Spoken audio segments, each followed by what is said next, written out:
live from New York. It is the Noisy Coffee Club with your hosts, Felix, and your co-host, the unpaid Dr. Mark. And we are here live, as I said, on a Monday night, 9 p.m. Well, what do I hear outside the window? Oh, I don't know. Nothing at all right now. You see, you messed up already. I don't know what you expected to hear. It wasn't working. I told you it was processing. The howling winds? Yes, it was processing. The howling winds? It was processing, yes. Then what do I hear? I hear howling winds. That's your ears ringing. Oh, somebody's talking about me then. I don't know. See? Processing. Processing. I have to teach you everything, don't I, Mr. Mark? Well, that's why I'm the intern. I have to learn. That's are. Also why you don't pay me. Absolutely right. Okay. I pay you exactly what you're worth. You could have asked my wife. She would have told you I'm worth nothing. No. You are not worth nothing. You are definitely worth more than nothing. That's right, if I die. You know, I once had this discussion with a couple of teachers, older teachers, who are ready to retire. And I said, I really don't have anything. And they said, figure it out. You have a house. You have some insurance. Okay? Cash all that in. You're worth a lot of money. Exactly. But now that I got insurance, more insurance, I'm worth even more. Oh, you got more insurance? Well, you know, I got to make sure that my, wife in her next lifetime or whatever has money to attract young, carefree bachelors, Yeah, what do they call those kind of women? No. Cougars? Cougars, yes. Yes, it's a cougar. Anyway, ladies and gentlemen, before we forget. Let's give them our phone number. 646-595-3275. And we expect to hear from people tonight. Yes, we are. We certainly do not want to repeat a Friday when Felix and I were busy groping at straws trying to keep you interested about global warming. Okay, and today we're going to be... What do you change? You change everything. I mean, talking about global warming here. How lousy the show was. Yeah, well, don't look at the past. Look at the future. Today's show is going to be about how lousy the country's doing instead of global warming. Well, I was going to go one step further and say, is there life after death? That's next Friday. Well, I'm looking ahead. You're looking ahead. That's next Friday. Life. It's actually this Friday. It's this Friday. That's true. Is there life after death? Felix. Yes. Do you know who you are? No. Okay. Now it makes sense. Absolutely. Who am I? Who are you? What are you doing here? You don't belong here. You're Get right. out. You're right. Ladies and gentlemen, it's a serious subject that everybody has opinions on. I mean, are we doing, is the country doing better as a whole, as a nation? Are we doing better in the 5 years since Obama has been here? Or are we stagnant? Are we doing worse? Well, I know that I would like to espouse the progressive point of view here and say that when Obama took office, we were losing 750,000 jobs a month. He's since turned that around. Now, while we're creating jobs, we're not creating enough jobs. I also am not naive to the fact that many people have dropped out of the employment seeking, they no longer collect unemployment. They're not listed. That's why the unemployment figures go down. I also know that the stock market is benefiting the rich because they're the only ones who could afford to invest money. So while the rich are getting richer, the average Joe like you and I are stagnant. Our middle-class wages are worth what they were back in the 50s, okay, which is terrible. But, what do you say to somebody who's in his 50s not yet old enough to collect Social Security, who knows that he's competing with 30 and 35-year-olds and can't seem to find a job. And this person still has, children living at home. Okay? He still has a home that he must maintain. Bills that have to be paid. It was hard enough when two people were working, but you take away one income, and I know it's very difficult.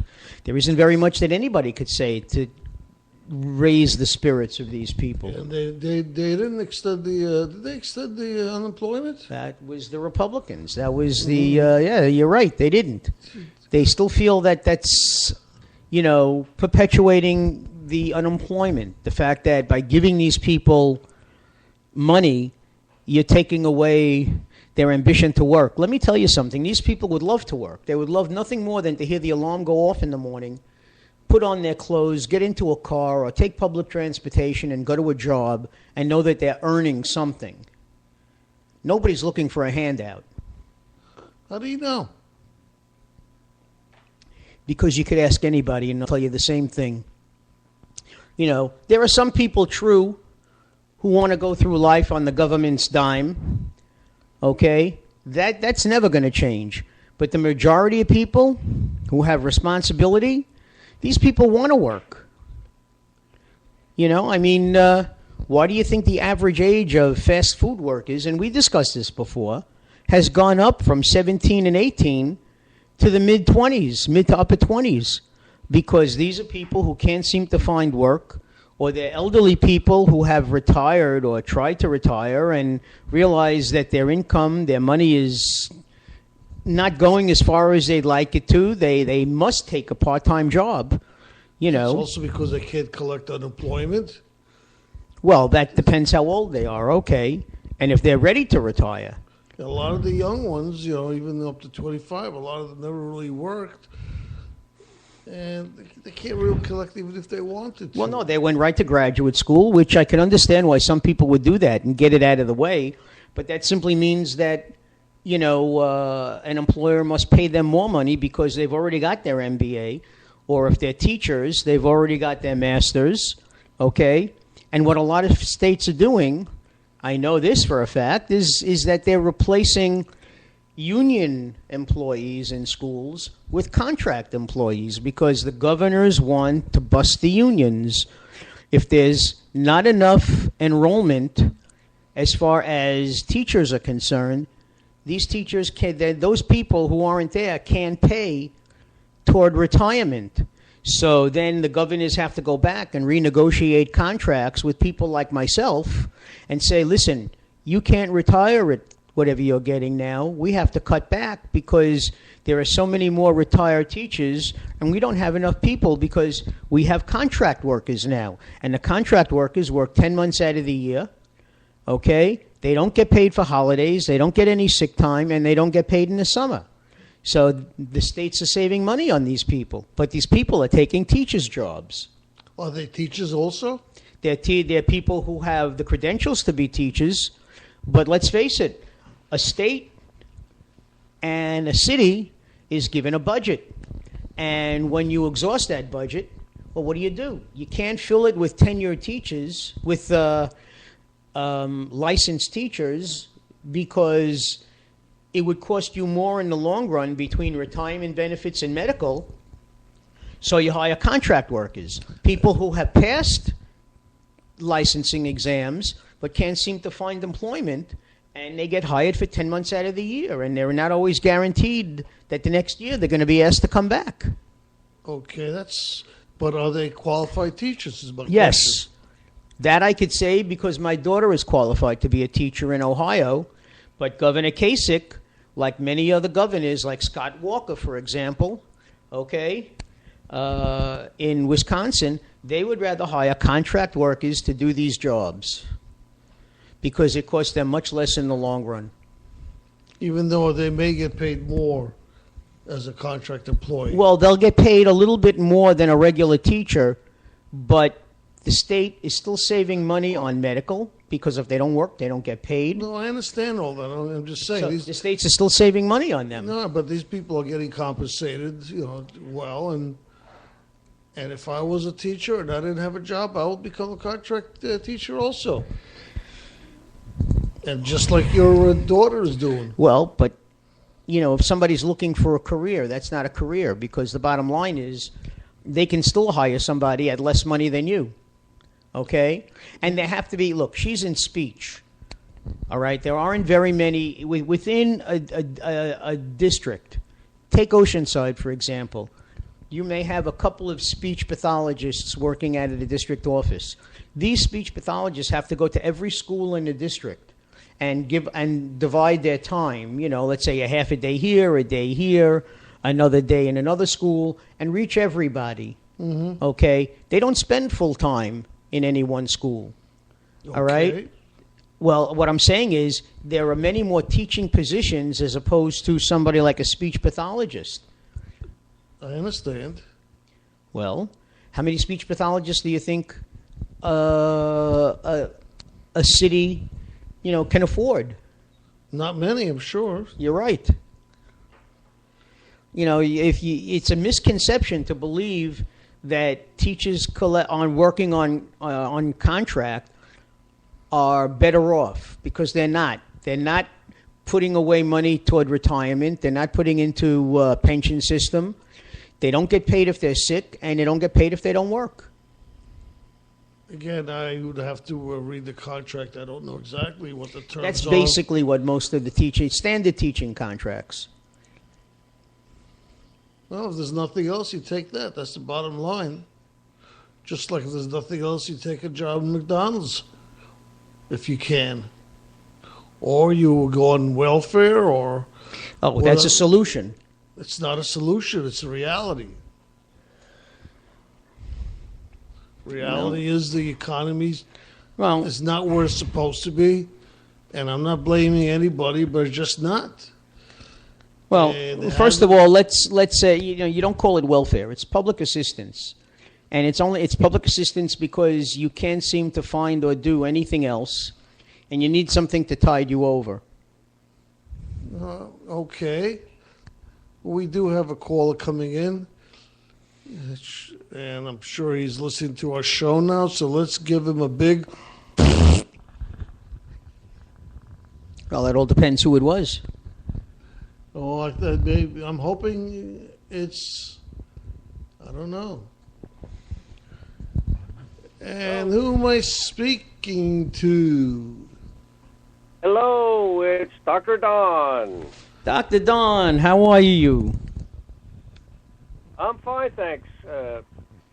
It sounds like Dr. Mark is feeling better. I haven't heard him cough yet. Well, I'm feeling a little better. I did have a fit before I came here at home, but so far I'm glad it's holding out. Well, I've been listening, and I agree with you, Mark, on a lot of things you said. I tend to be a bit progressive myself. I was thinking, it's a great topic. Is America in decline, or are we continuing to be what people call we're an exceptional country? It's quite a topic. Well, as far as being exceptional is concerned, I think we're trying the best that we can under the circumstances. You know as well as I do who or what is standing in the way of any progress at all. Okay?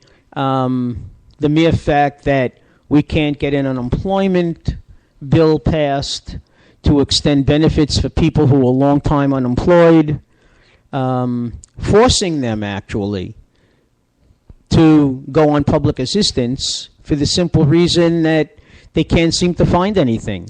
Or, as we said before, accepting, 2 or 3 part-time jobs in order to try to put together an income. Now, I have to tell you, my daughter in Ohio, the speech teacher, she's got all the alphabet letters after her name. She's got a master's. She works 2 jobs, and she doesn't even work 40 hours a week because they just don't have the work for her.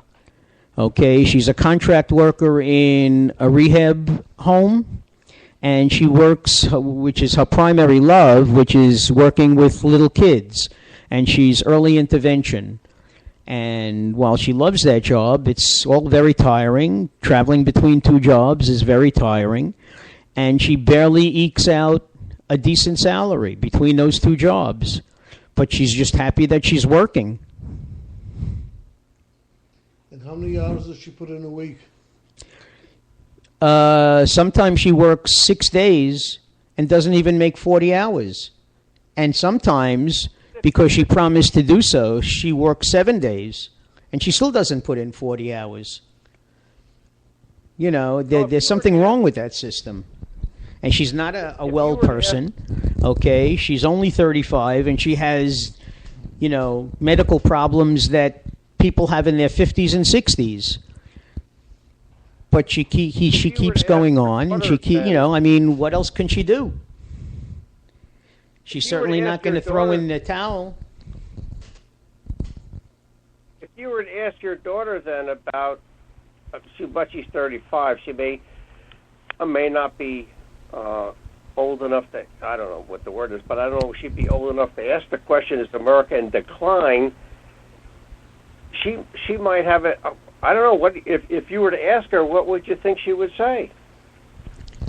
Well, I think she would say that when she went to college and took her master's degree and graduated as a speech pathologist, she didn't think that life would be like this for her, okay?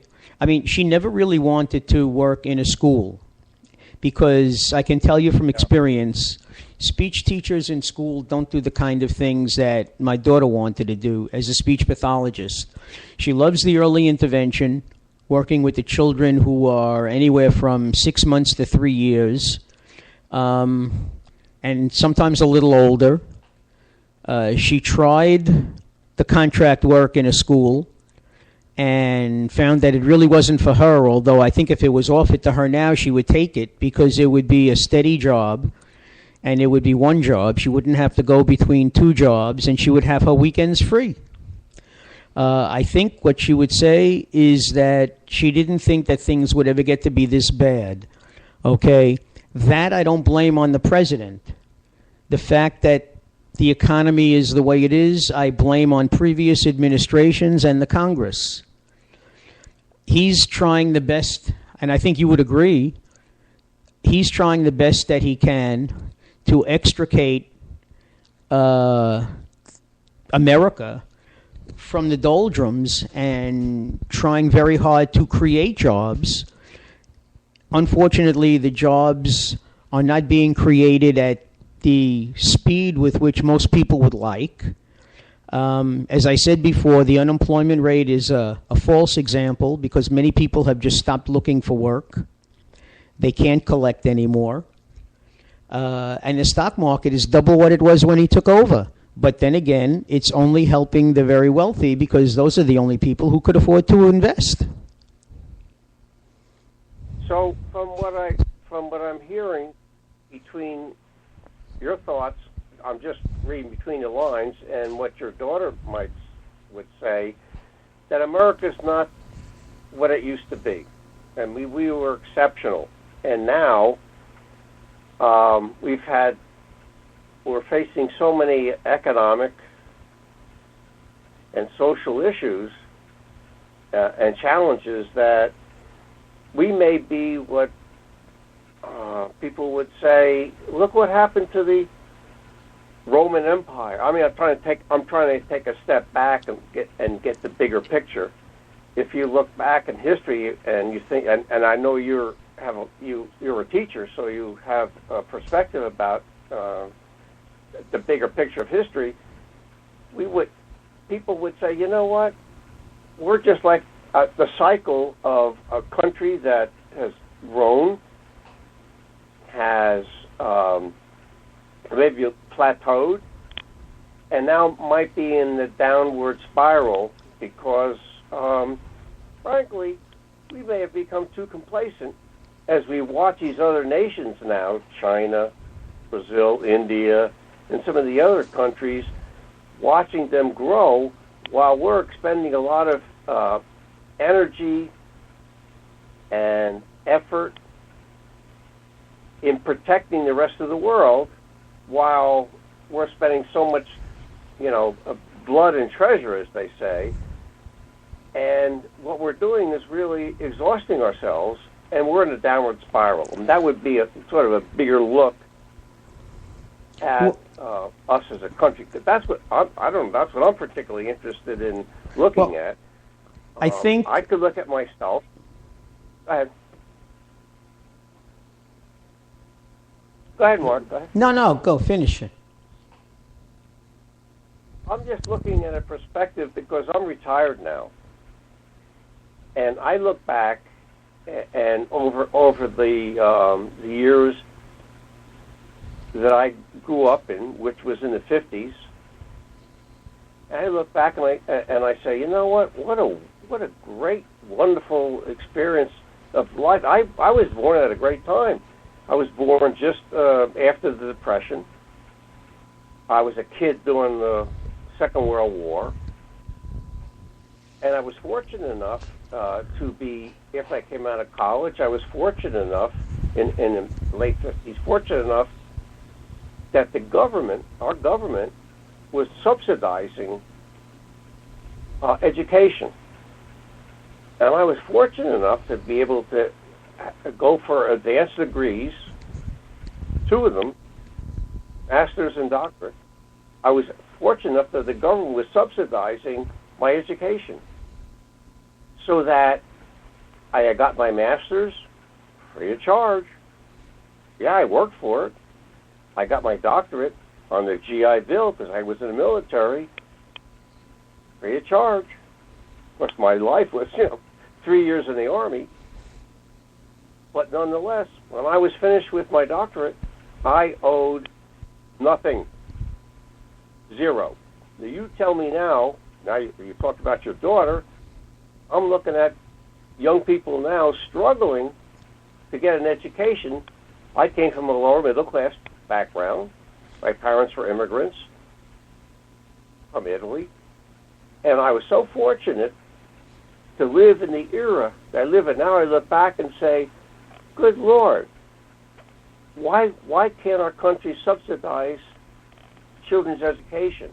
Why can't they take care of the infrastructure which is falling apart? So I look back and I look now and I say, I wonder if we're really in a decline as other nations have been predicted in the past. That's why the topic to me is a very important one. Well, I have a son and daughter who are college educated. You know what? They're struggling. They are absolutely struggling. The Great Recession that we went through is actually crippling them. Another country that went through a Great Recession was Iceland. And this is a Republican argument, and Iceland probably was in worse shape than we were. They were close to bankruptcy. Everything was just going to hell in that country. But they didn't protect the banks. They didn't protect anybody. They let everything just fall in its place. And they got out of it after about 2.5 years. Yeah, but there's a big difference. The difference is that everybody looks to America for solutions. We give financial aid to up-and-coming countries like India, or South American countries. We paid for 2 wars that were supposed to be paid for by themselves, but it wound up being on the taxpayer's credit card. Everybody looks to us. Now, while that's okay, this is why we're spending so much money. We can't afford to subsidize our young people's education anymore. I remember before my time, as you said, Dr. Don, when if somebody was going to be a teacher, the government would pay for your master's. You work in what they considered an urban situation where your services were definitely needed. Put in 5 years, and your loans would be wiped out. That's not the case anymore. I mean, we heard our own president say that he and Michelle, he's 50 or 52, and they just finished paying their college loans when they were 45. And I'm sure that's generally the case for most people. That used to be the case for people going to law school or medical school. But now it's just anybody seeking an MBA. So it's really terrible. And we outsource jobs. That's why there are no more jobs in certain industries. Congress will not fund any jobs programs for our infrastructure, and that's why we have bridges that are in danger of falling. What else can I say? Well, Mark, what do you think of our debt limit? Danger of falling. Some of them actually have fallen. That's very true. But this is a question for you and for both of you. We're in a terrible, terrible situation with our debt limit. Do we just keep spending? You know something? For as long as I could remember and being in school, we were told that we got to do something about the debt. Every generation turns that debt over to the next generation. I don't remember whenever it was when we were debt-free. Maybe in the 50s. I'm not even sure. But I can't worry about the debt. You have Pulitzer Prize, Nobel Prize winning economists who are saying the government has to spend more now to try to get us out of this recession, which is practically a depression. My favorite economist, Paul Krugman, has said that. He said Obama was on the right track. He just didn't go far enough. And why didn't he go far enough? Because he knew that he couldn't get certain things passed in Congress. And who's sitting in Congress? Millionaires. They're not the average person. Well, they don't know what it's like. It's who we voted in. Well,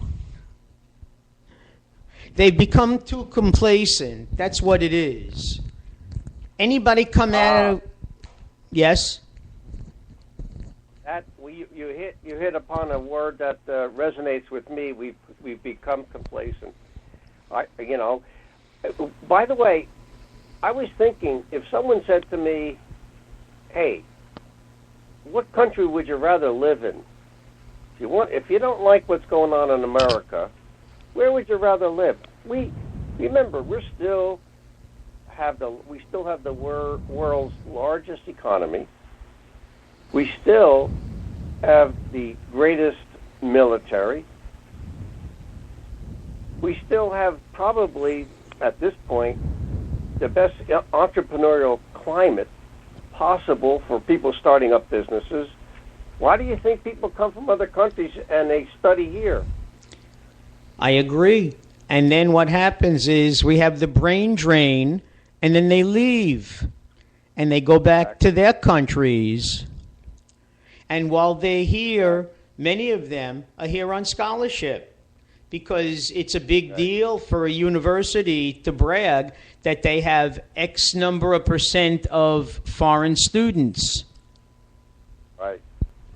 And as far as your question goes, I wouldn't want to live anyplace else. I'm just trying to look. Excuse me? That's exactly what I wanted to get to. I don't know any other country I would want to go to. That's right. I don't know. Based on what I just said, we can, Dr. Dunn. We still have the greatest economy. We still have. Look, we're still exceptional. Mark, I agree. You just mentioned. I'm trying to think of a country where let's take Italy, the land of my ancestors. If there was a great, enormous earthquake, which there have been, and like hundreds of people, thousands of people are hurting, would Russia go in there and help them? I don't think so. Would China go in there and help them? I don't think so. Well, tell me, what country would go in to help, like we did in Haiti? Like This is the only country.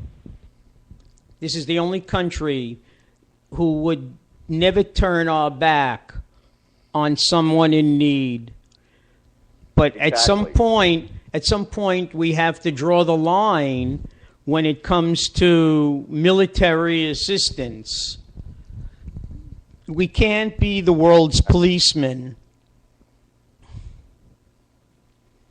But Dr. Mark, we are. I know we are. I mean, That's we my have point. people like Tomorrow Lindsay. we wake up in some countries in deep doo-doo. Who's going to rush in to help them and send supplies? I know. Who's going to send their ships in the Mediterranean in case there's going to be a problem in Sochi? Potentially, what country has sent ships just in case something was going to happen? Only the United States. Exactly. Right. You know what? I mean, I get very passionate about this. So do I. We're still exceptional. I don't mean to be arrogant, not to sound arrogant, but this is a great country, yet we have a lot of problems. A lot of problems. Social, economic, the whole thing about inequality. There is a lot of inequality. There are a lot of I would say dysfunctional congressmen, in Congress and so forth. We have an enormous amount of problems, but we're still an exceptional country. I look at the representatives who the Texans send to Congress, and or somebody like Michelle Bachmann in Minneapolis, and I say, how dumb can some people be?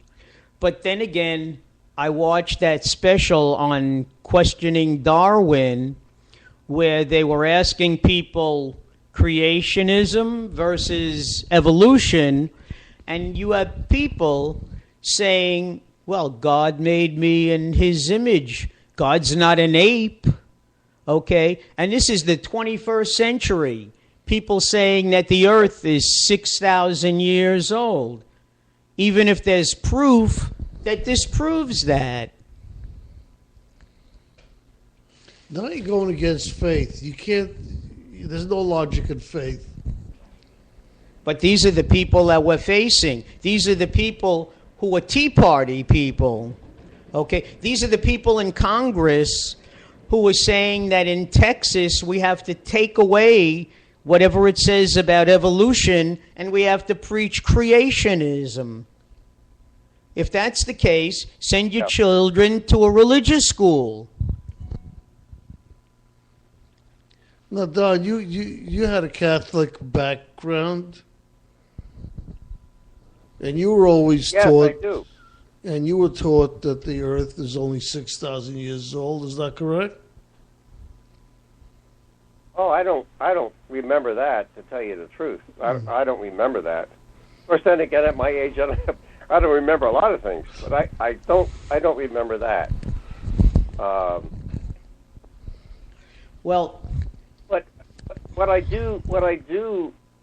gather, what I've learned in my journey is that no one, no religion, no movement has a monopoly on the truth. We've discussed this before when we talked about religion.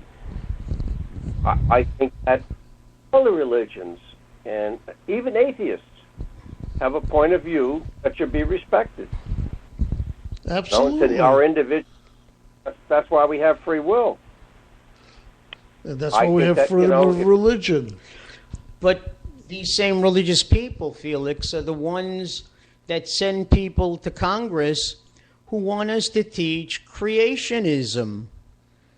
Or they want to change the history of the Civil War. Okay? They want things reworded and changed. They don't accept what the truth is. How do you deal with people like this? They have the right to practice their religion, but not in a public school. You know, getting back to the question again, is America in a decline? You know, I have a family member, very, very close family member. I'll say on the air, I have a brother who's younger than I am, but not by much. And he's a Tea Partier. So could you imagine the conversations we have over Thanksgiving dinner? We don't have conversations, we have arguments. Although we've worked out a way of not getting into arguments when we get families get together. He said to me, you know, there's a book that came out a little while ago, and I think a newer edition came out, actually from one of my favorite journalists, Fareed Zakaria. Fareed Zakaria has a show on Sunday morning. Yes, on CNN. Yeah, it's my favorite. One of my Sunday morning. It's one of my favorite. It is my favorite interview talk shows. A brilliant guy. He came out with a book a while ago with a new edition called the America's the Post-World War of America, or something like that, in the title. It has something to do with the new America. And my brother says, see, he's a communist. He's an atheist. I said, what are you talking about? I said to him, did you read the book? He never read the book, but he was judging the book by its cover because it had the post-world of America. I said, I read the book. What he's talking about is America. Yeah, we're not number one in terms of being, this country that grew after the Second World War. That's the America I grew up in. We're no longer that kind of America. We're talking about now for being a kind of an America that now has to work with Russia, with a new Russia, but mainly with a new China, with a new Israel, with a new Brazil, so forth. It has nothing to do with us in decline. It has something to do with us with living in a new world that has to provide the leadership. That's why I keep coming back to, if something happens in the world, who responds to help? It's us. That's very true. But then again, we're living in a different kind of environment where other countries now have stronger economies, have stronger social nets for people.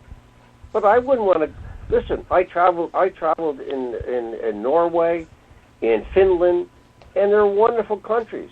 I mean, they have great social networks. They have high taxes. They have great health. I wouldn't want to live there, though. They're not exceptional. They're wonderful, but not exceptional. Not like us. We have a constitution. Almost how many years? How many hundreds of years now? We have a constitution that's the wonder of the world. Yeah, we have problems with it, but no other country, as far as I'm concerned, has a constitution like ours. So you could tell that I'm pretty passionate about this, and I'm passionate about our country, but I'm worried about it. You remember the song by Jay and the Americans, Only in America?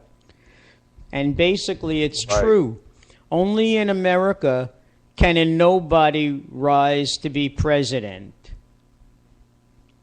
As long as he was born in America. Well, all right. That much we know. You have to be a natural... No, but you have to be a naturalized citizen. Not naturalized. You have to be born. Born, correct. I stand corrected. No, I'm only kidding because people talk about Obama.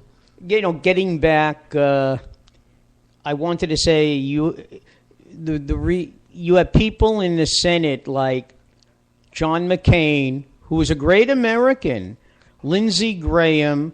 These people are already talking boots on the ground in Syria because otherwise we are going to be sorry for the end result. And people are going to look to us and say that we failed the people of Syria. When does it end? Yeah. Well, that's Well, a good question. it never ends. That's the problem. I mean, look at Somalia. My God, that country needs a lot of help. Are we going to do it? It's a Nah. trade. It's a breeding ground for Al Qaeda. Yeah. No government.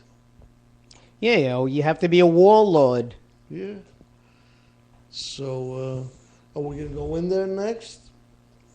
Not really. I don't think nobody has any interest in it. Well, the days of isolationism are long gone. The world is a global place, and we have to establish our presence, but we can't be the world's policeman, as I said before, and Dr. Don agreed. Then what do we Exactly. do? Do we back up? On the other hand, what? Let's. I'm very interested in what's going on in the Middle East, particularly Israel and Palestine.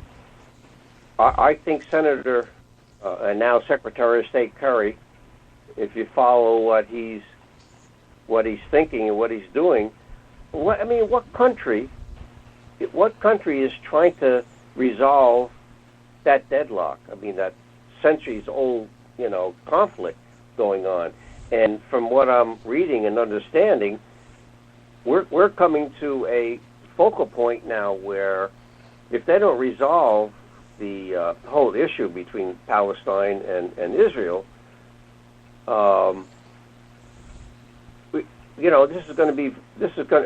America, we might just step back and say, if you guys can't resolve, we're trying to help you resolve this, and if you don't do it, if you can't resolve it and provide Palestine with, I guess I'm talking about the two-state solution. Well, if you guys can't work that out, and let us help you work that out, I don't know if we're going to be able to back you. Well, you run in. Even some of the American. Go ahead. No, go ahead. But my point is, what country is trying to help resolve this? Is Russia? No, it's only us. Is China? But yeah, it's only us. In a two-state solution, the Palestinians want Jerusalem as their capital. That's never going to fly with Israel. So what are we going to have? The best possible solution is going to be like Berlin after World War II. We're going to have a divided Jerusalem with half of it being part of the Palestinian state and half of it being part of Israel. And where does the Wailing Wall fit in? Where does the Dome of the Mosque fit in? Okay. I mean, here again, like Felix said, we're talking about somebody's religion. I honestly don't know. Now the younger Israelis would like to see already a dual state because they're tired of all this fighting. They would like to live in peace. And I think that the majority of the young Palestinians feel the same way. So let's get rid of all the, as we say in Yiddish, alte kackers, and let the younger people settle this. Well, you're talking, but the younger people are the ones that are the suicide bombers. The younger people are the ones that are causing not Israelis. No, and not all the Palestinians. No, I didn't say that all the Palestinians. I'm just saying it's a lot of Palestinians want the end of Israel. Well, that's true. A lot of them do. They've been saying that for 65 years. And as long as you have people that feel that strongly about it, it's not going to change. Well, then what you're saying is that these peace talks, we might as well be abandoned because they're doomed before they even get started. They ain't worth shit. Excuse my expression. the Israeli people, and I'm in, I was born in Israel, Well, but they're stubborn as hell. well, leave it to Nostradamus. Nostradamus said that at the end of the world, it's going to come from that region. Somebody's going to press a button, and we can all say goodbye to civilization. We're waiting on you, Don. Well, I hope he's wrong, but it certainly doesn't look very positive at this juncture. No. But I mean, I think we're raising these issues around the world. But coming back again to the theme, is America in decline? It's an agonizing thought, but I keep coming back to the fact that, you know what? What are the countries doing, despite our warts, despite our shortcomings? What other country is doing what we try to do to stave off conflict in the world? What are the countries doing, what we're doing in order to make life better, not only in this country, but in other countries where there's, abuse? How many countries and people don't like us for that reason also, that we're interfering in other people's business? It's a two-sided street. Don, if for no other reason that we can sit here and talk about America's shortcomings with regard to the world, makes this the greatest country in the world, as far as I'm concerned. We have freedom of expression where we allow people on the right, people on the left to have equal time to express their views. Nobody's pulling out a rifle. Nobody has a gun to anybody's head. We could all agree to disagree. You can't do that in Putin's Russia. You can't do that in North Korea, not with what's coming out now with all the atrocities. And in China, you can't even breathe. You have to wear a mask. I mean... Right. Terrific point. Thank you. Maybe we should talk about, since we agreed we're so great, maybe we should really, if you want, address some of the things that our country needs to improve upon. I'm reading so many things about how our social world has changed. I read a couple books recently about, one was Bowling Alone, another was Coming Apart. And our social fabric has changed since I grew up in the 60s. And I look at, I have four granddaughters. Two of them are teenagers. God bless you. The other two are, younger. And I look at them, and I could see, and I'm concerned about their future. And yet they're doing things that I can't dream of. I just got a smartphone recently, and I said to my one of my granddaughters, I said, "Gee, how do you turn this thing on?" "Oh, Grandpa." Hey, Don, don't these smartphones make you feel stupid? Yeah, well, she said, "Grandpa, the first thing you got to do is you got to swipe it to turn it on." Oh, that's great. But my point is, the world has changed so drastically, and I believe in evolution. I believe in social evolution. I also believe in intellectual evolution. I think we're tending to get smarter. Although a few people on my block I have some questions about. But I think we're seeing an evolution going on, not only physically and socially. I hope we're evolving to a point where we're progressively getting to a point where our lives are improving. And that's sort of an interesting question because what I can see happening is quite different from what I grew up, where communities would support each other, and now we seem to be, living more isolated kind of lives. It's true. Communities tend to come together when there's a tragedy, like Hurricane Sandy. I spoke to people who I never even knew lived on my block, okay? And I'm a very social person, all right? But I mean, when it comes time, people do tend to pull together. But back in the 50s, when Long Island was first being built and expanding, and you had churches and synagogues that were the center of somebody's life, there you had a sense of community when people worked together.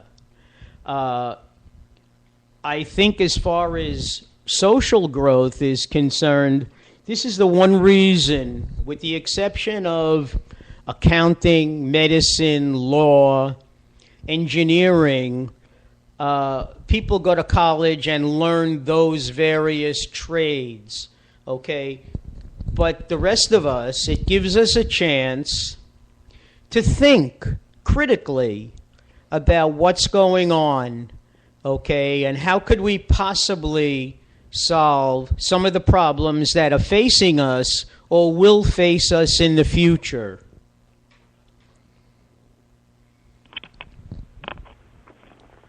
I hear silence. Is he still on? Well, no, he's there.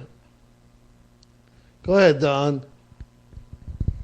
Yeah, I'm just thinking of how I grew up and how things have changed so much. I'm just hoping that we're evolving to a point where our lives are going to be better.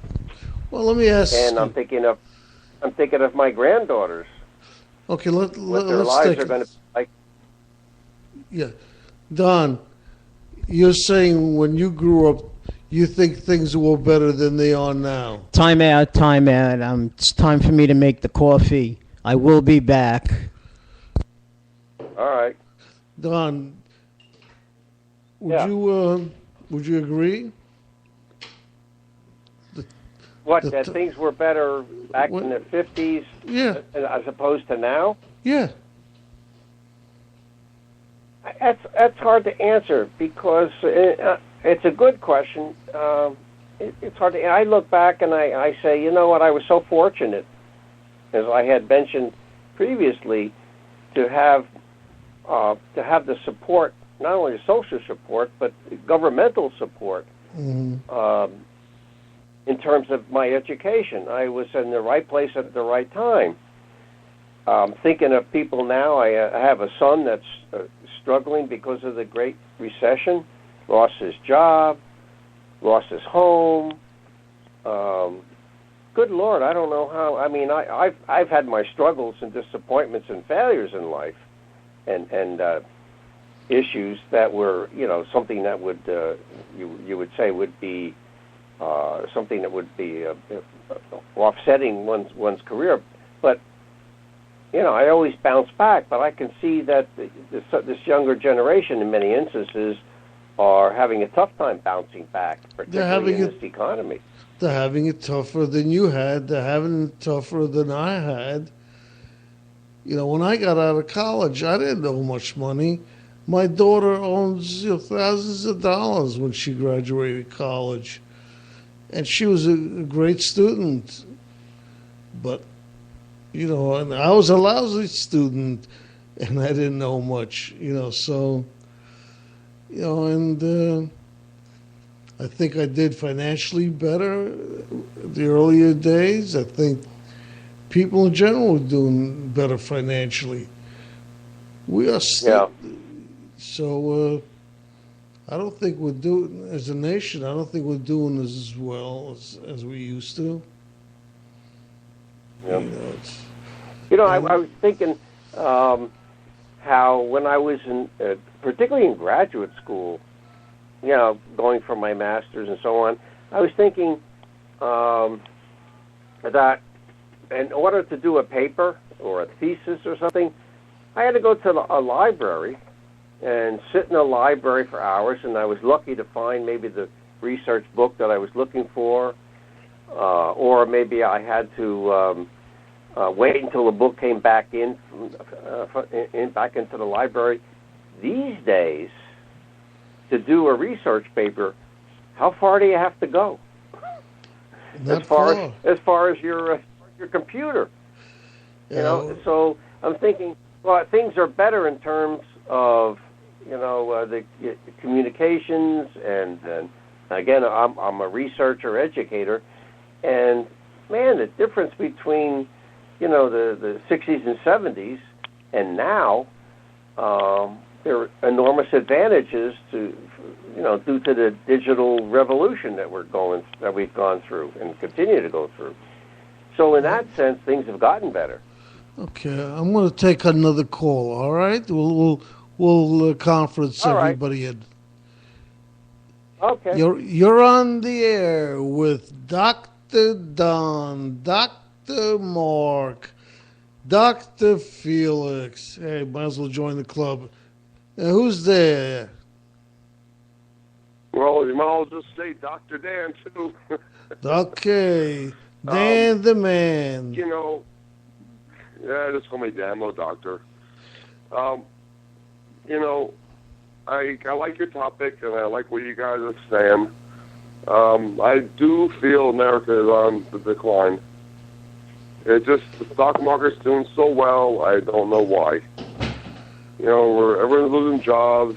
The technology is killing our jobs. What you used to do, your computer can replace a person, and you make them, raise the minimum wage and stuff. I don't think it's gonna help. The economy to me is doing horrible. Just so the rich is getting richer and the poor is getting poorer. That's how I see it. Listen, for every action, there's a reaction. They're gonna raise the minimum wage. Some people are gonna lose their jobs. They're gonna give people medical health. A lot of people are gonna have their hours reduced so they don't get the medical help by the companies that don't have to provide them. So with every good, there's a bad, and we're not doing that well. Can I ask Dan a question, Felix? Sure. Go ahead, Dr. Don. Dan, how old are you? I think I'm 40. You see, you're a different generation from my perspective. I'm already retired. If you were listening to the show, the broadcast, my education was paid for, pretty much, and I earned it. I worked hard. I earned it. I was in the military for 3 years. I was in graduate school. I wasn't working, so I didn't have the good fortune to be able to work and save money and invest. I was in school. All right. Of course, the school was paid for, but were friends of mine and high school buddies of mine were already working, had started their families, and they were investing and so forth. I wasn't earning anything.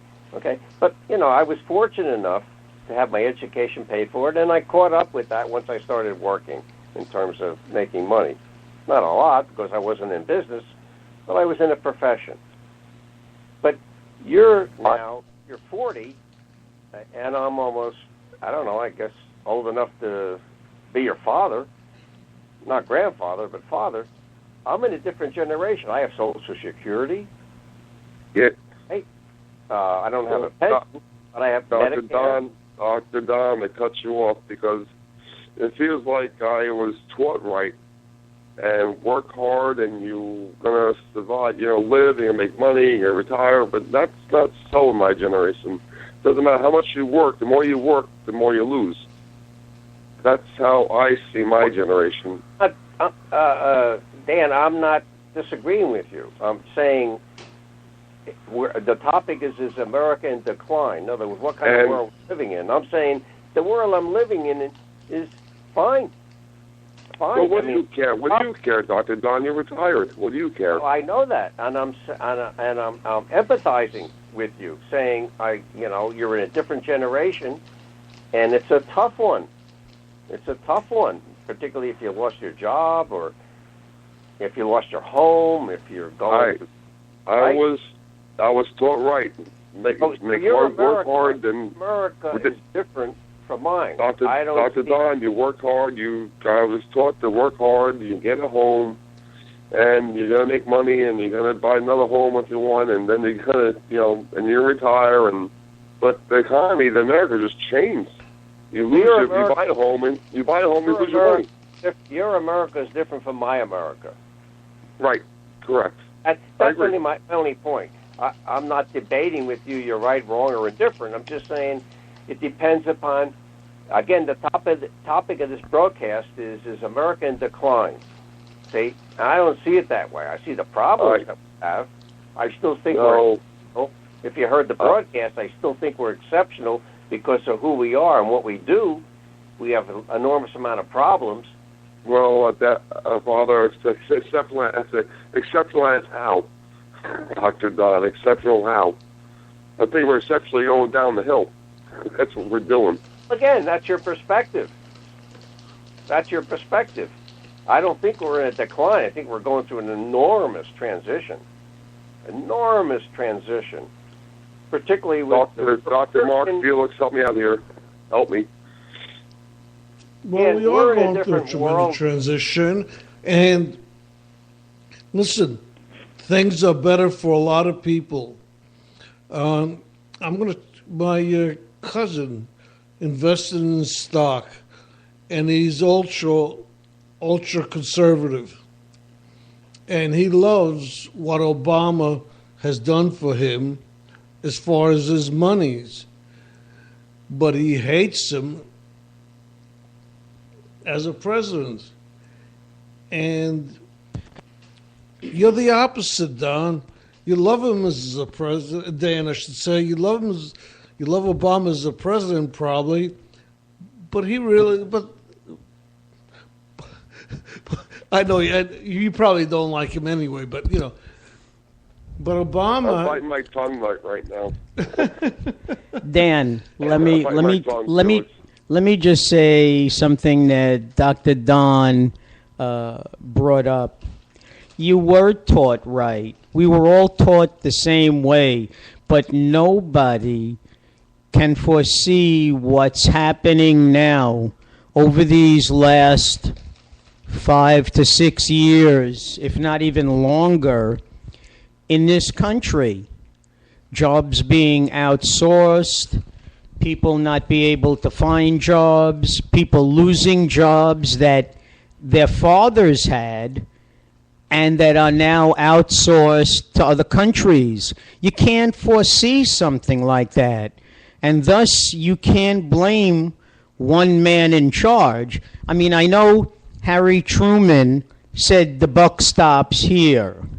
That's all well and good, but the president still has to answer to the people and the Congress. And I don't see a president here who is getting much support from the Congress. Absolutely. So if you want to be angry at anybody, I mean, your parents taught you the right way.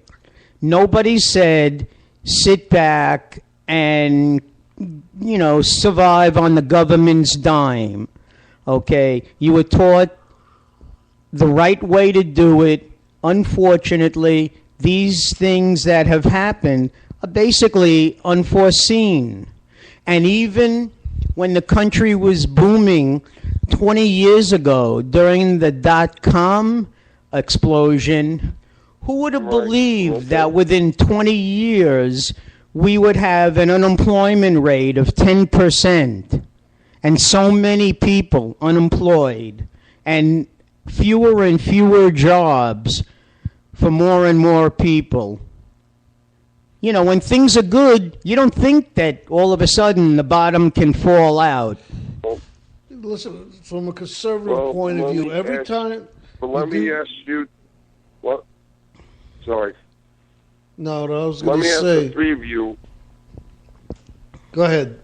Let me ask the three of you a question. Again, different generations here. Now, what would you do in my shoes? You guys are all retired, the three of you. I'm not retired. Maybe Felix might be still working.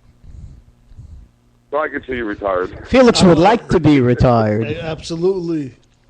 Okay, you got a different generation than I. Now, Yes. you guys just say retired, and my father retired, Dr. Mark retired, Felix is semi-retired, and now me, I had it all, I lost it all. What would you tell a 40-year-old guy where to start again? So I had the houses, I had the money, and now the America, going back to our main topic, America to me, flush the toilet, Felix. Sounds funny. To me, everything just went down the toilet. He even knows. You even know our sound effects.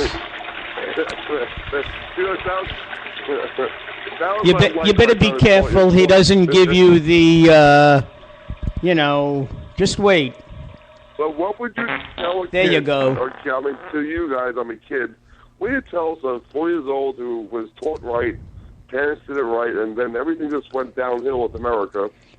The economy went downhill, and now I got to rebuild again. But Well, All right, I'll tell you I'm going exactly. to tell you something. Wait. Okay. Personal life. My parents came to the United States without a penny at late 40s. I guess they were maybe 49 years old or 50. I forget exactly. And they bought 3 homes. They worked hard. They had no education, and they made it. You know, they made the American dream. And guess what? You're 40. You got 30 years to make your American dream. well, wait. That's the whole main topic. The American dream, is it still there? Is it still viable? Can you still? I touched it. I was there. I did it. You have to do it. Everything went down the. You know something, Dan? Let me tell you, you're only 5 years older than my daughter. I was talking about her earlier to Dr. Don. She works 2 jobs in Ohio and doesn't even make 40 hours a week. Sometimes she works a steady Saturday, and on occasion she even goes in for a 7th day. She's doing what she thinks she has to do. You know, when she went into speech pathology in college, she thought that she would be able to have one job, give her 40 hours a week, earn a living wage with a master's degree and a lot of experience. She's got more than 10 years experience, and I have to tell you, she's not giving up on the American dream. She's married. She makes more money than her husband. So you could only imagine that if she wasn't working, the situation that they would be in. Now, they're right in the heart of middle America.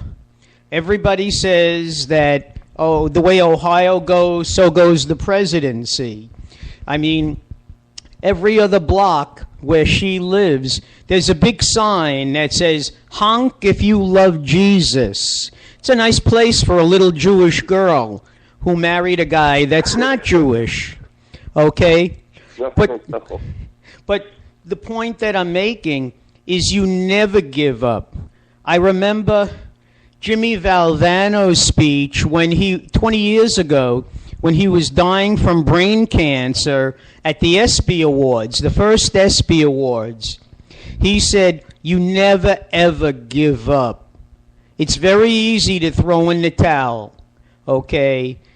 But the mere fact that, according to you, because I don't know your history, you said you made it once, you can do it again. The thing that you have to do is that you have to stop feeling sorry for yourself. I was laid off with a family and a house. What? I didn't know the therapy right now with you. Well, this is free. This is free. And the bottom line is, back in 1976, I had a daughter who was a baby. I had a house. I had responsibility. And my secure job as a teacher was pulled out from under me. Okay? And what I did, aside from sending out resumes and getting disgusted and going on interviews because everybody knew I was a teacher, I drove a cab.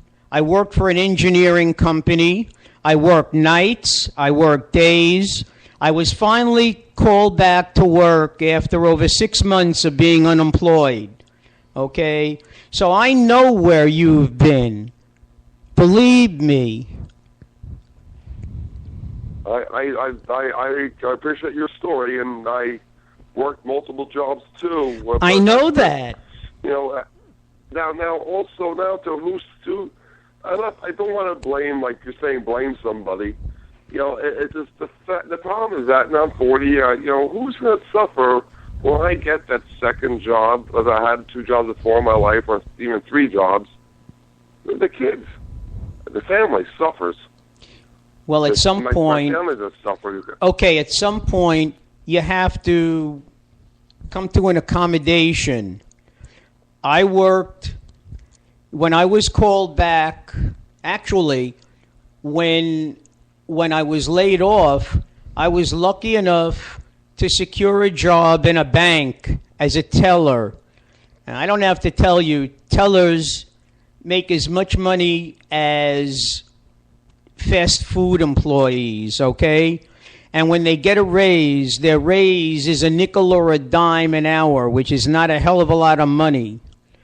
And I did whatever I had to do. You're doing whatever you have to do. I had a wife who couldn't work because we had an infant. I didn't have older children. As far as the children suffering, what you have to learn to do, not only you, is no matter how many jobs you have, you make time for your children. Because they'll remember and they'll know the sacrifices that you are making. You know, my favorite song, one of my favorite songs, is Cats in the Cradle by Harry Chapin. And the bottom line was Harry Chapin's son grew up to be just like him. Why? Because his father was the only example he had. His father was always traveling, never made time for his son. When his son got old enough to appreciate his father, all he wanted was the car. And then when the father retired and finally had time to give to his son said, "Gee, Dad, you know, I have a job, I have a family. It's nice knowing you, but so long." So it becomes a decision that has to be made, and only you can make it. Well, I do appreciate your Can I to the conversation here? Sure, Dr. Don. Felix, can I jump into the conversation here? Absolutely, you're supposed because, to. Because when Dr. Mark was saying about his job loss, it was in the same time, actually the same year. I was an assistant professor at Queens College, and I had just had my doctorate in, as a psychologist, and I was working at Queens College. I had the job of the century. I loved working on the college campus. It was in Flushing in those years at Queens College. It still is. And I was going into my 10th year. You know what happens, at least in that time, after 10 years, you get tenure, which means lifetime employment. Okay, I was in my 10th year. Now, I did everything right. I had my bachelor's, my doctorate, my internships, all that. Licensed in New York State as a psychologist, and I did everything that I was supposed to do to get to my, a job that I thought would be, something I would have for many, many years, and I would retire, have a pension. Well, I was in my 10th year. Guess what happened? Same thing that happened to Dr. Mark. I know the city went broke that year. That's why I was laid off.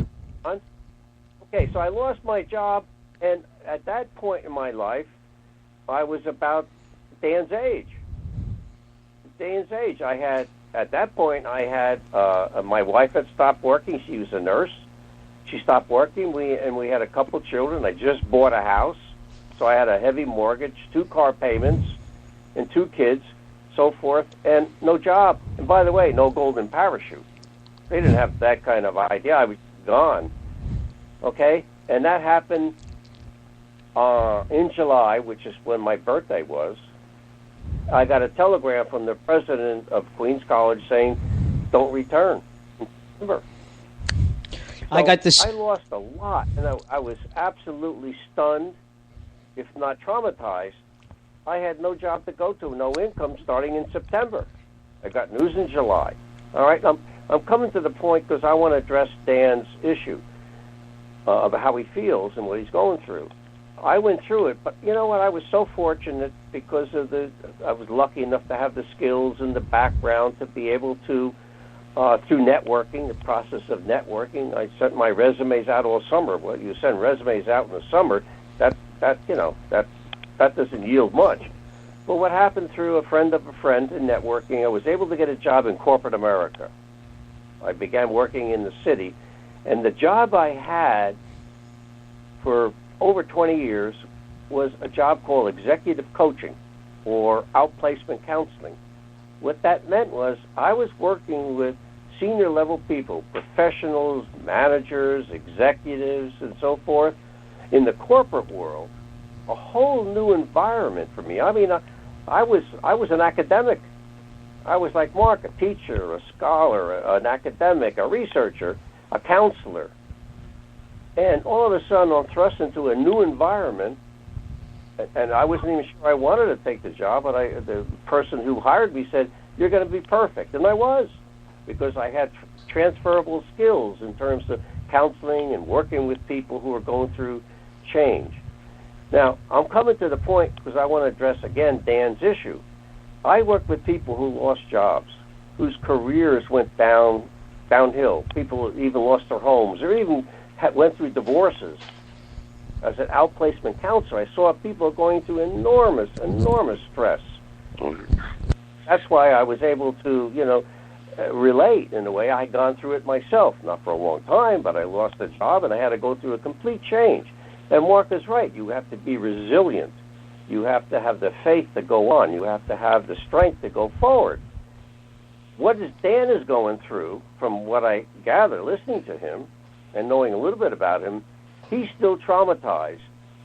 He's still depressed because I saw it in the work that I did with people who lost jobs. He's still going through a very difficult, traumatic experience, having lost, I think he lost his home and he lost his job and had to make change.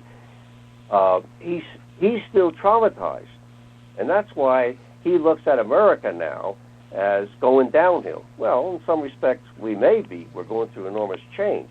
But he's having an enormous problem because of the recession that affected him greatly.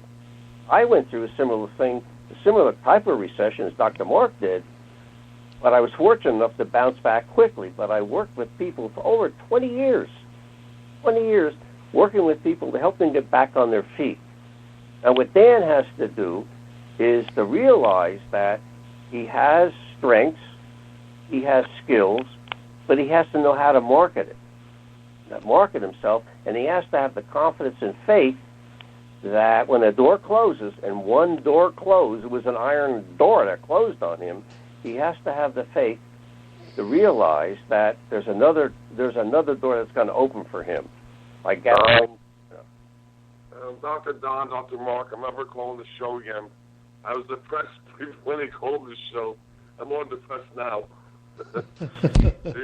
Dan, all you have to do, as Dr. Don said, just take some time, sit down, and write down what you think are your strengths, and then look for employment where you can utilize those strengths to an employer's advantage. But this is all topic about where you guys talked about America. How are we on the decline? I'm saying yes because not just because of I declined. But, just the dynamics. You guys grew up, learn about immigrants and Chinese and Indians and bombarding your life and bringing down the trucking and everything, the landscaping. I mean, the people, you guys didn't grow up with that. Dan. The competition is tight.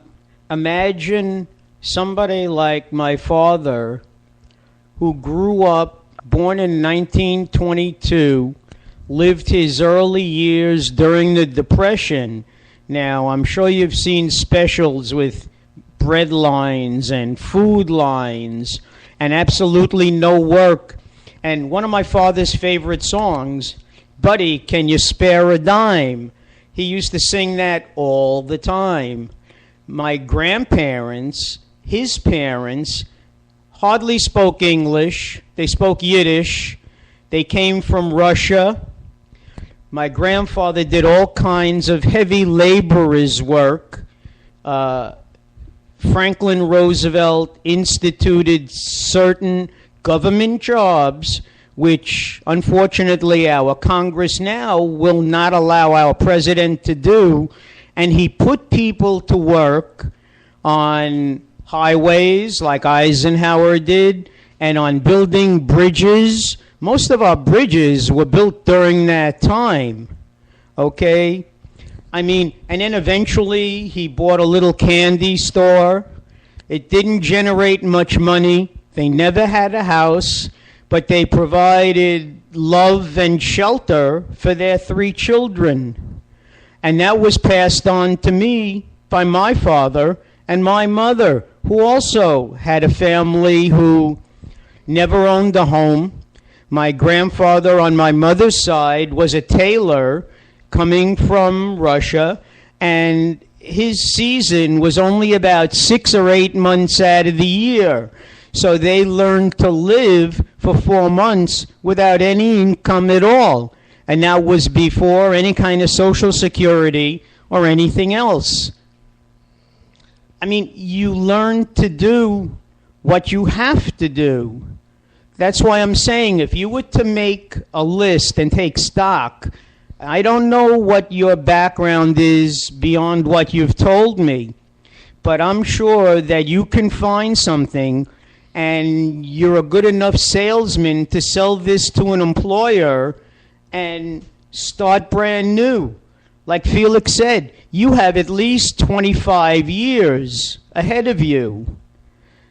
Don't start feeling, I mean, look, it's terrible what happened to you, but don't start to feel so sorry for yourself that this depression becomes something that you just could never get out of. And if you weren't depressed before, you are now. I mean, I'm sorry. Thank you. I'm glad I called the coffee club tonight. You guys just made me feel so happy. No, you know what? I need a double. I need an espresso. No, Dan, wait a second. You want me to tell you about my vasectomy? No.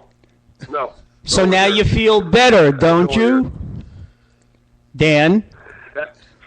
You're laughing now, right?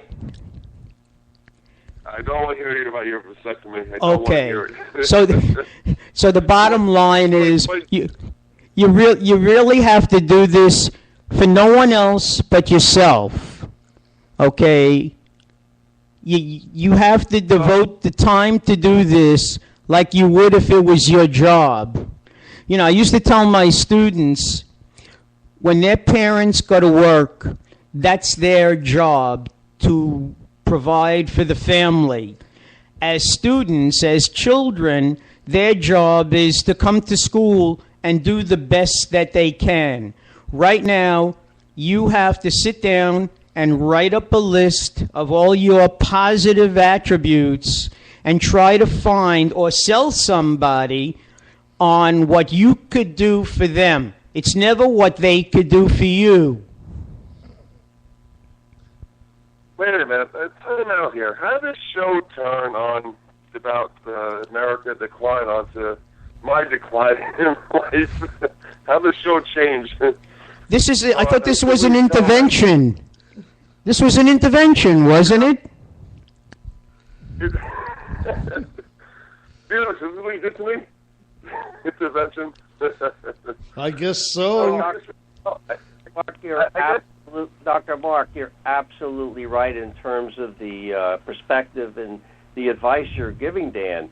However, that's what I call stage 2. Remember, I was in this outplacement counseling world where I was working with people who have lost jobs and were traumatized, absolutely traumatized. But Dan's is still in stage 1. Stage 1 is he's been injured as a narcissist. He's in a narcissistic injury. This. All right, guys, I'm signing off. You guys talking about it. All right. All right. I'm signing off, guys. Yeah. Have a good night. Dan has to face. That's why it's difficult for him to listen more, because he has to face stage 1, which is the narcissistic injury that he's experienced. He had it all from what he said, so I gather he had quite a successful, a career in terms of earning money. And so when he lost that, along with, I think he said he lost his house in the future program that I remember listening to, so he's had what we call a narcissistic injury, which means a wound that is very difficult to heal. Years ago, again, when I was as an outplacement consultant in the corporate world, a neighbor of mine, a woman, came to me and said, "Would you please talk to my husband because he lost his job?" He was in the beverage industry. I don't want to be too disclosing, but he had a managerial executive job in the large beverage industry, which he prided himself in. But when he was downsized, I was, and as you were, Dr. Mark, it was something that was an injury. It was awful. It was just a terrible, terrible experience. And you and I bounced back. But this fella, same with Dan, is having difficulty being resilient because the wound was so devastating that they're having a hard time bouncing back. And you're absolutely right. Stage 2 is you start sitting down, what I did with many, many executives, managers, and professionals, and even clerical people for that matter. And stage 2 is, what I call stage 2, is now you begin to get them looking forward, looking to evaluate their skills, their values, and so forth. We did that many times. But people like Dan and my neighbor across the street from me are still were stuck in stage 1 for years. This fellow was, for like 2 or 3 years, he was absolutely paralyzed because he couldn't overcome the injury, the depression, the trauma of having lost something and then try to get back on their feet and go forward. And I've seen very bright people, intelligent people, even brighter than I am, had difficulty doing that. Stop talking about me and talk about America's decline. Well, I thought you left.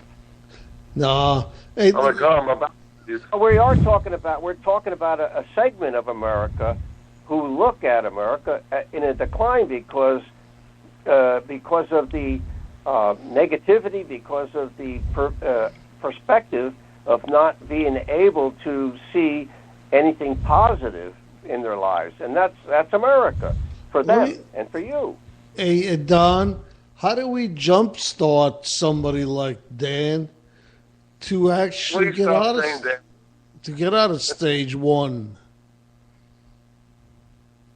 Dan needs a counselor or a mentor or someone to help him understand, number one, that he needs to marshal his inner strengths, if you will, or confidence or self-esteem to say, I can go forward.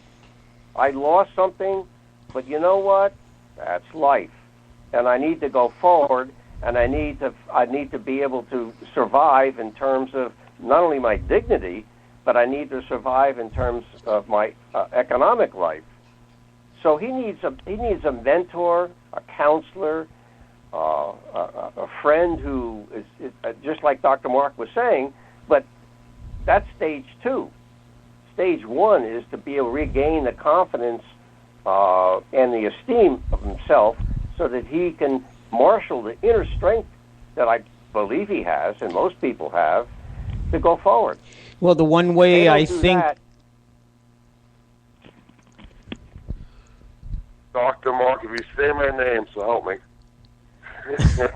Please jump a different topic, please. I will, as soon as I...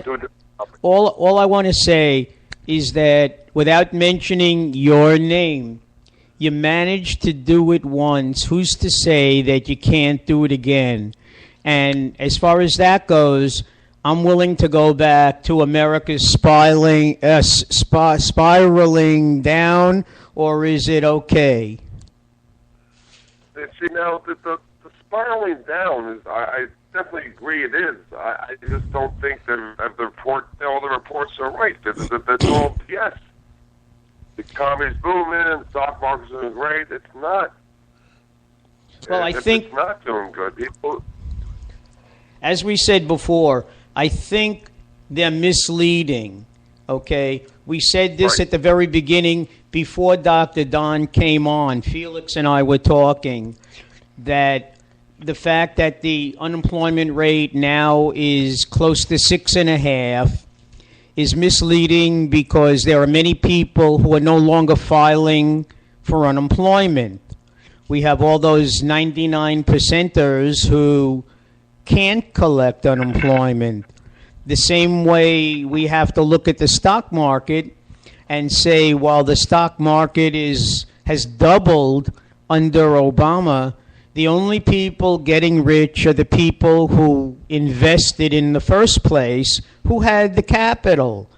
Ordinary people don't have the capital. So, you know, it's fixing Wall Street, but not Main Street. Now, what's scary, this going still the same topic about me, if it wasn't for my parents, I really would be living in the cardboard box. My parents helped me out. I'm living off of them, and I was doing very, very well for a over a decade. Father went south, and I lost a lot, and I really, it wasn't my parents. I'd be in a cardboard box. So, right, you're saying about, I'm just trying to embrace what you're saying for the same thing, that people I'm not filing for unemployment, so I can't get it. They'll say I make too much. They tell me to send my tax returns in. They'll say I made too much the last 2 years. But right now, it's horrible.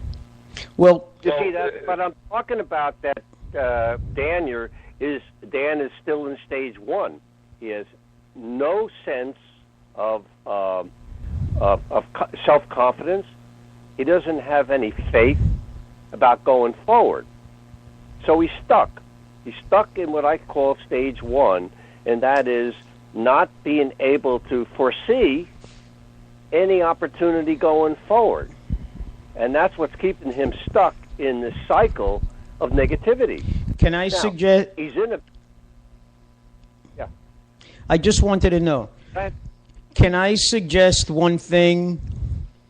Dan, have you ever thought of group therapy?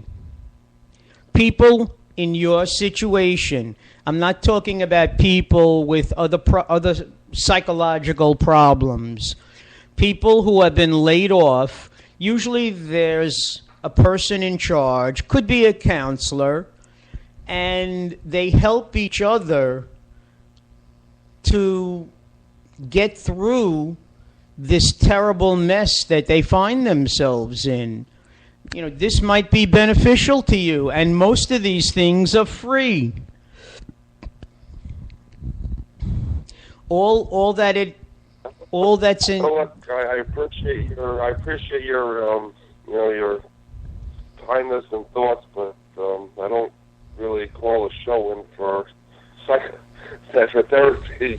I know it's a problem, and just about money. It's all about making money again. That's all I got to do. Unfortunately, I know what I got to do. Yeah, but money isn't the answer to everything. No, you know that because you had it and you lost it. Money is very tenuous. You have it today, you don't have it tomorrow. But what Don is talking about is your self-esteem, and that's one thing that you'll have with you forever. Whatever happened in the economy is not your fault. But you see how he's stuck in this cycle, because the suggestion about group therapy or some kind of counseling would be, in my view, I'm a counselor, in my view, would be beneficial if he allows it to work for him. But he's looking at it as, you know what, I made a lot of money, I don't make a lot of money now, ain't it awful?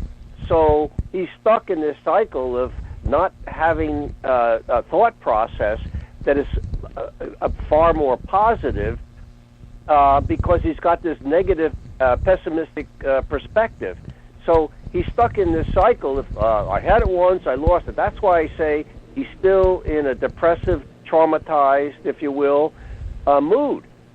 And so in order to get out of it, you can make enormous amount of many suggestions, which I'm sure people have, to help him. And by the way, you might even have people in your broadcast listening that are in a similar situation. They need to know that you have to develop inside. It comes from inside you saying, you know what, I've got something to offer, it's good, I'm a good person, and I can offer something, and I believe if I allow myself to open my mind to something positive going to be happening, I'll let people help me, then the doors will begin to open. Dr. Don. If you keep the doors closed. Dr. Don, do you remember the Broadway show, How to Succeed in Business Without Really Trying? Yeah, sure. Howie Morris sang a song, I Believe in Me. Okay? Basically, it's the same thing. Exactly. You have to believe in yourself before anybody else will take the time to believe in you. Exactly. Absolutely right. And that's where Dan is stuck. I knew I should have been a psychiatrist. Hey guys, can we talk about global warming or something? Oh well, listen, you called in. Hey, global warming. Where were you on Friday? You called in because you wanted to give the perspective that America's in decline. Well, okay? I didn't want to call in and make this show turn on me. Well, you called in and you're presenting a very important issue and problem that many people beyond yourself will probably experience. Oh, look, I don't feel bad for myself. There's a lot of people going. I know a lot of people who are suffering, and for the stock market to be roaring and everyone's doing great, it's not. People are suffering all over. It's not just me. No, people are suffering all over. You're suffering along with probably many other people who are unemployed or with other issues in terms of the economy. There's a lot of people that are not suffering. And there's a lot of young people probably that have lost jobs. That Dr. Mark was telling you about his daughter, how she was resilient and bounced back. Listen, my grandfather came from Italy. You know what he did when he got here? He had nothing. He was a bricklayer. When I lost my job at the Queens College, in back of my mind, I was really stunned that I lost my job. I was like 40 years old already at this point with 2 kids, a new mortgage, 2 car payments. My wife stopped working. You know what I said to myself? Here's resilient thinking. I said to myself, my grandfather came from the other country. My parents came from the other country. You know what they did? They worked at it. They believed that they could do something to make their life better. Dr. Don. What you need to do. Dr. Don. And they didn't even speak the language. They didn't speak the language. You kidding? You know the first thing they did? I'm glad you brought this up, Mark, because the first thing, both my grandparents came from Naples, both of them, and my parents. You know what? The first thing they did? They learned English, and they learned the currency, and they went to work. Those were the first 3 things that they did. And I remember as a kid, particularly my grandparents, all 4 of them spoke English. That's you know great. what? And so they were in a country foreign to where they came from, but they had the faith, they had the belief, and they worked at it. And that's where Dan is stuck, because he has to have the faith that he can go forward. He's stuck. All right. Dr. Don, Dr. Mark, Phyllis, can we please move on to something else before I throw up?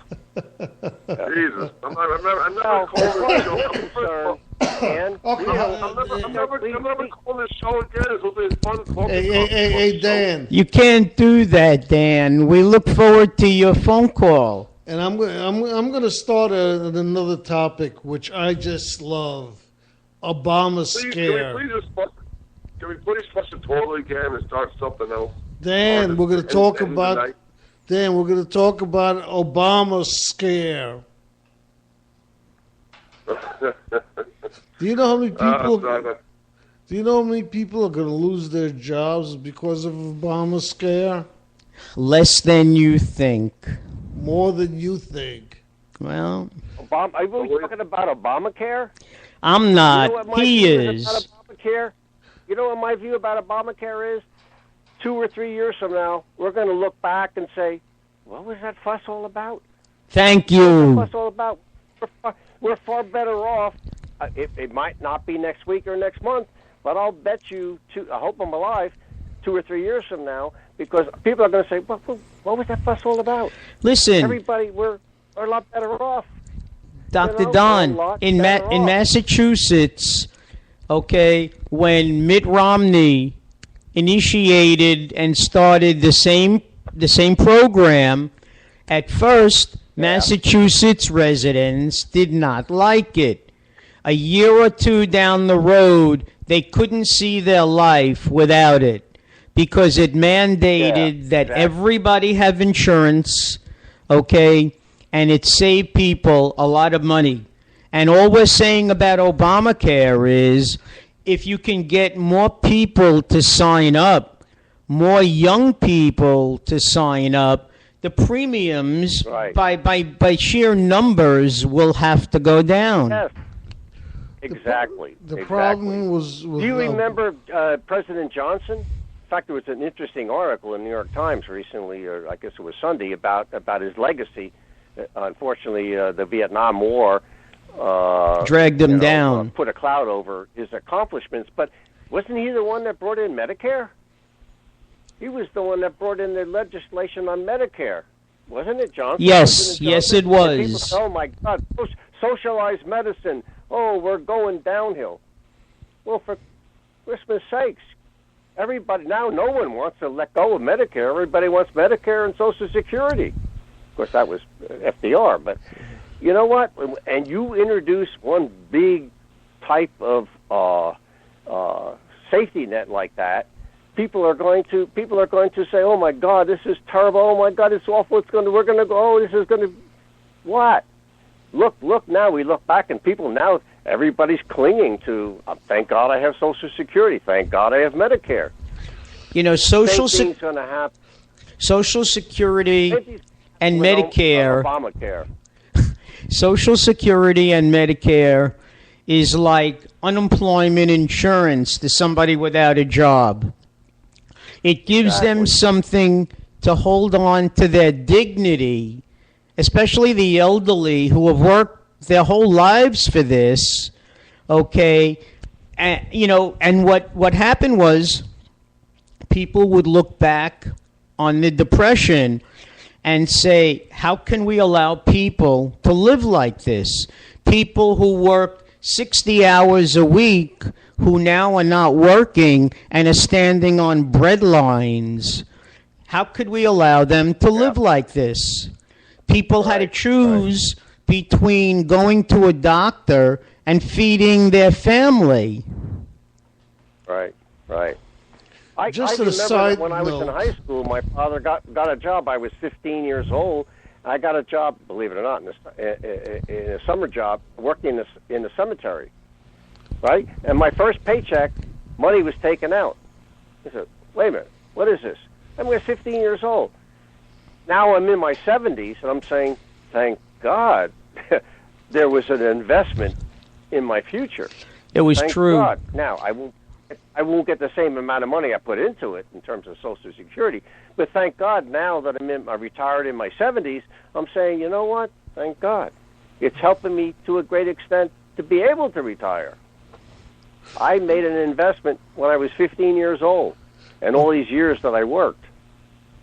Just as a side note, anybody... Are we depressing Danny or not? No. This is a side note. As long as you guys talk about me, talk about whatever you want to talk about. Just stop talking about me. All right, all right, give me 1 second.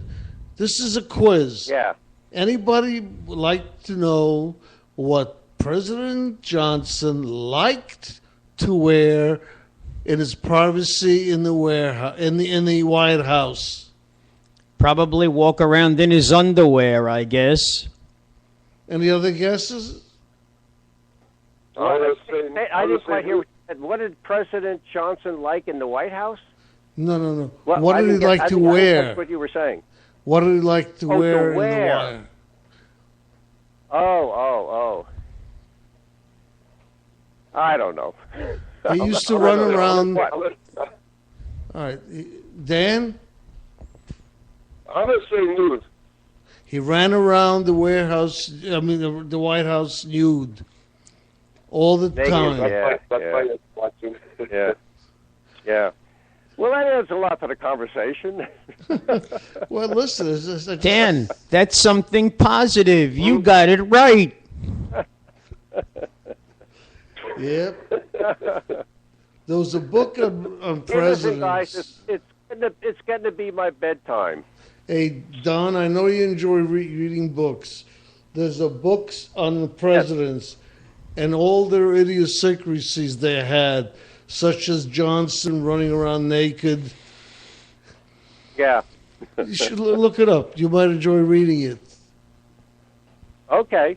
And All it's the kind of thing where you could just read the.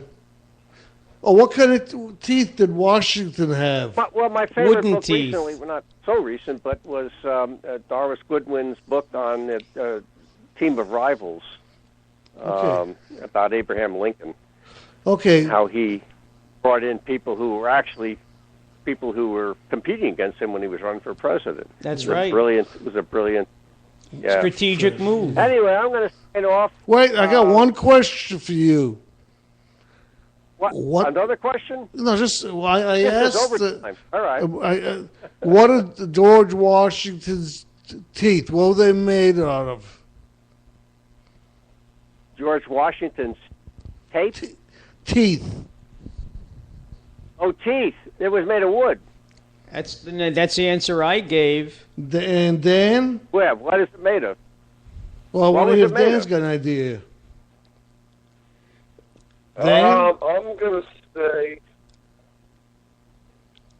Hey, that's funny. I'm going to say wood also. Ivory. Ivory. Ivory. Yep. I heard it was wood. Nope. I Fallacy. heard it was wood. Fallacy. Uh-oh. Ivory. we gotta How go many check this elephants one did out. somebody kill for that? Oh, I got to check this out. Exactly. Check it out. Listen, I hate to be wrong. I hate to be wrong. The last time I was wrong, and it was in 1983. So I got to check. I got to check this out. Absolutely. Okay. Let me listen. Let me take my leave and say goodnight. We'll talk again. All right, Dr. great. Don, hopefully we'll speak to you on Friday. And what the topic is Yeah, going to on be The topic Do we is have a going to topic? be Oh, I hope we have a topic for Friday. after death. life after death, Oh, or is there we're- anything oh. after death? Oh, I love that near-death experience topic. Yes. Okay. look forward to that. Felix is still waiting to be awoken. He's really in a fog here. I think he's Still comatose. asleep, huh? All right. Yes, All right. Have a good evening. Talk to you on Friday. and you Thank as you. well. Good night. All right. Be well. Hey, Dan. Well, for you two, you're not going to hear from me again. No, we're not knocking you anymore. That's why I brought up Johnson running around in his birthday suit. And No, you, I appreciate your comment. I appreciate the comments. It's fun. yes. Yeah. And listen, we do the best we can. That's it.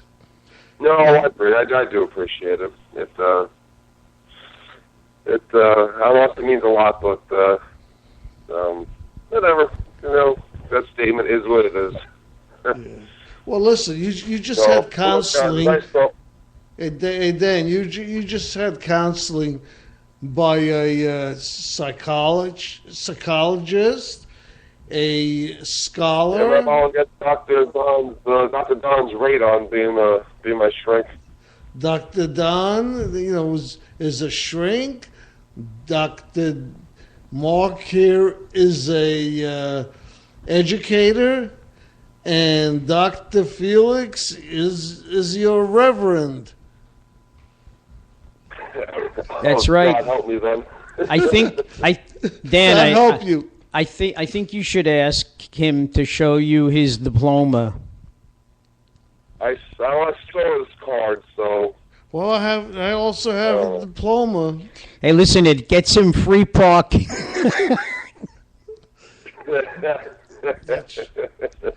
That's why I got it for. And I can visit a prison of my choice whenever I want. Wherever it says clergy, you can park. Exactly. Is that true? Yeah. That's funny. Yep.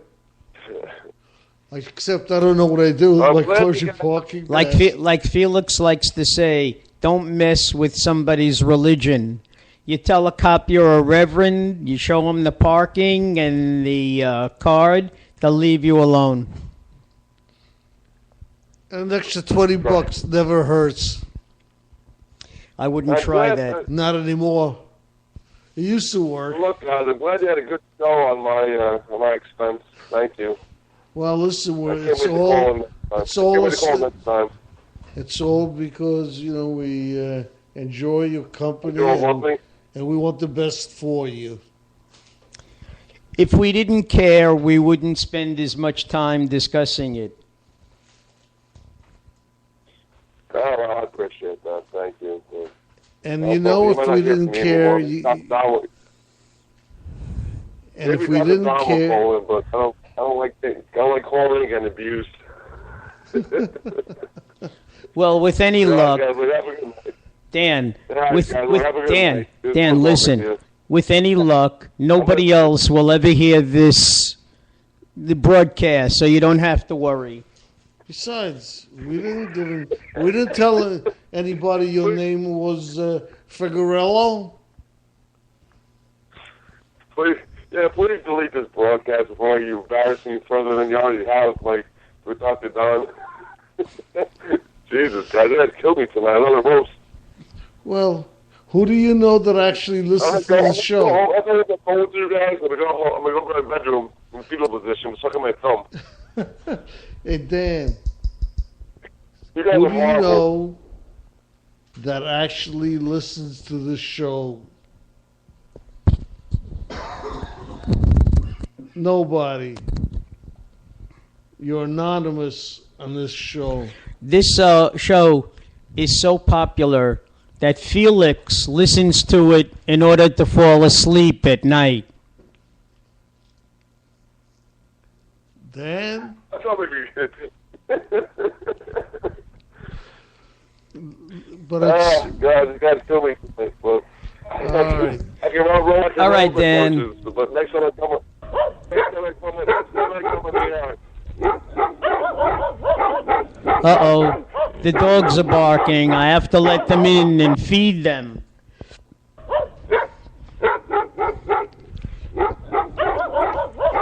Dan, Dan, are you there? Are you there? I'm here. All right. Listen, I'll leave you with this note. I promise not to bring up my vasectomy ever again. I don't want to hear about it. I really don't. all I don't right. want to hear it. All right, Dan. Have a good evening. And Thank you. I was about to until called in your show. And Have a good night. as I said, no, you're anonymous when it comes to the show. All right. Well, anyway. Have My a good final night. words of the evening. Good night and